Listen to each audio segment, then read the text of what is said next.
final race. Don't leave anything on the table. Bring it home.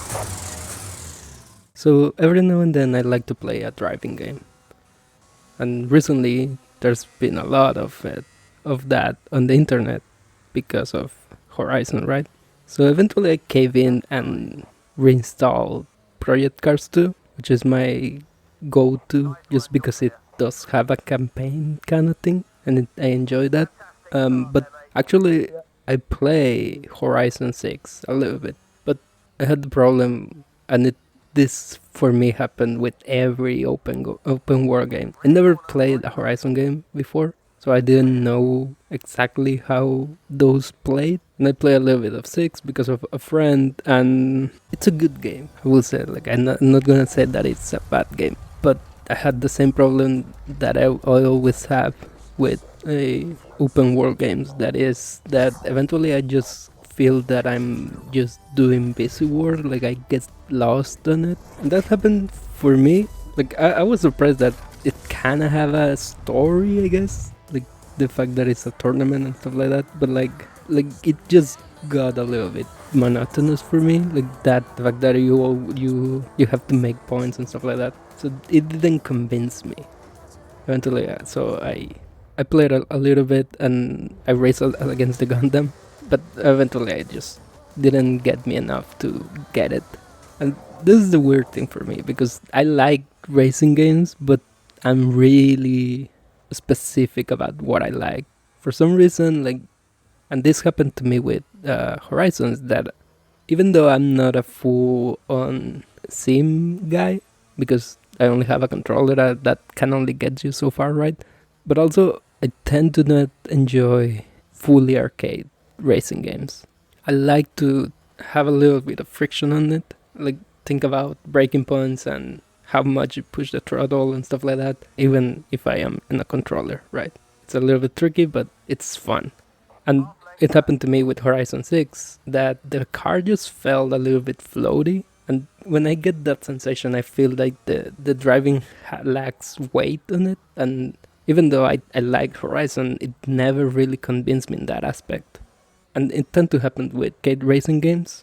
Like I never really got into Mario Kart. I just feel that I'm pushing full throttle always. And there's no much thinking about it. Even though I just, to be fair, I just sucked at Mario Kart. But it tend to happen with, in general, with arcade racing games for me. In fact, like recently I got one. It's called Screamer, and I was really sad that I couldn't get into that game because the game is cool. The aesthetics is really cool, and I just never could get into it. To be fair, it wasn't that the driving was bad. It was that I could never get into the extra mechanics.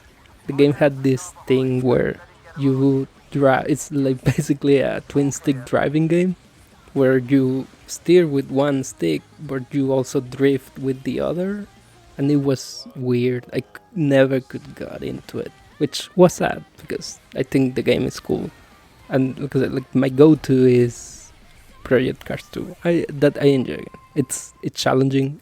It's more sim like without fully being sim, and it plays well on a controller. But I think my perfect spot between arcadiness and more complex mechanics is the Grid series. And being a bit sacrilegious, my favorite one is Grid Autosport. And I say that because everyone loves the original Grid uh, Race Driver, I think it's called. I play it, but again, I had the sensation that it was a little bit floaty. But I can see why everyone is mad that the campaign modes in every other game as it's kinda a stripped down version of the original. That was cool. But the Grid series really get for me that balance between arcadiness, but you still have to think and you still have to be aware of your braking zones and how much you push. And that's where a driving game for me gets fun. And the reason why I'm talking about racing games is because recently everyone's favorite Motorhead indie developer released a demo on Nextfest. And I knew about the game. It's called Over the Hill. It's kind of an off-road game. And I knew about it because Art of Rally is one of my favorite driving games, actually. Like the same way that the Grid series, for example, they have a great balance between arcadiness and challenging.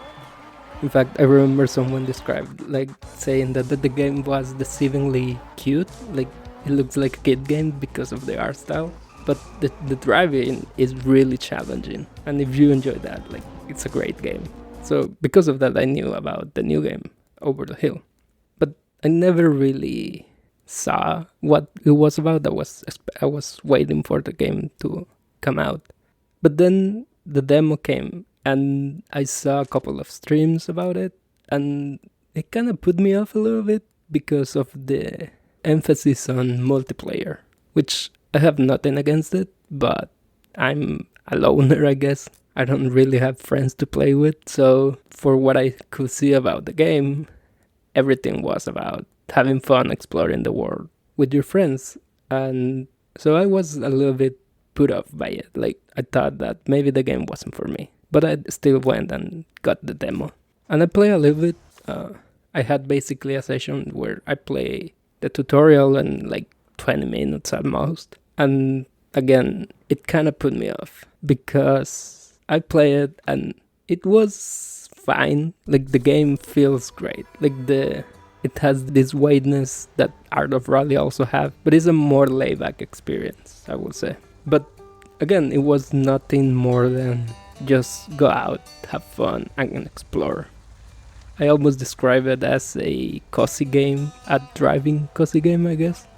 I was still a little bit, I don't know if it is for me. But then a few days later, I had another session where I just decided to try it again, and it kind of clicked for me. It is still just a game, well, obviously it's a demo, so I don't know what the finished product is, but like, I don't know if it's gonna have a more substantial single player mode or a campaign or objectives. But so far I just feel like it's go out there and explore. In fact, that's the whole description on Steam, right? But it kind of got me because the driving is really, really good. Like, again, that weightness that Arrow Rally had, this game has, but it's just that instead of going as fast as you can without losing control of your car, is traverse the terrain, keep in mind everything. Like the fact that the gear changes are manual and you have either fast gears or long gears for depending of how steep the terrain is, make the driving actually really engaging. I remember I started the session and I just started driving and I just got lost in the world, basically, which is the whole point of the game, I guess. So in that aspect, it actually worked for me eventually, because I just kept driving and finding things in the map, and there's little like interest points around the map that are like, just finding secrets and cosmetics for your car. Or at one point I found a car who was stuck in a puddle of mud and I have to pull it out and take it to a safe place. Or just find a route that it was a challenge route and you have to pass through different checkpoints. And it was just so satisfying to have to be like the terrain itself was the challenge, and it was because of the driving, it's so good and it's engaging. Like, it was really fun to do, even if there wasn't an objective per se. So I was just discovering things, like you find lookout points and that is just challenging to get into, but also like